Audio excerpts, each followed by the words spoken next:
Tinamaan sa paa ang isang misis matapos barilin ng kanyang asawang sundalo sa loob mismo ng kanilang tahanan sa Purok Lacturan, Barangay San Pedro, Pagadian City, Linggo ng gabi, Hunyo 22. Kinilalang biktima na isang Richelle Somok Nalzaro, 30 taong gulang, habang ang sospek ay ang kanyang mister na si Corporal Jemboy Nalzaro, 32 taong gulang. Batay sa ulat ng pulisya, kararating lang ng biktima mula sa simbahan nang magkaroon sila ng mainitang pagtatalo sa gitna ng malakas na ulan.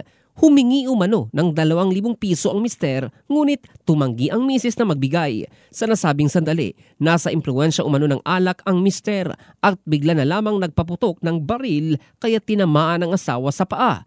Agad namang sumuko ang sospek sa Pagadian City Police Station matapos ang insidente. Patuloy nang nilalapatan ng lunas ang biktima sa ospital ng lungsod habang inaalam pa ng otoridad ang iba pang posibleng motibo sa pamamaril. In the heart of changing lives, ito si Jovel Candado ng Brigada News Philippines, the Music and News Authority.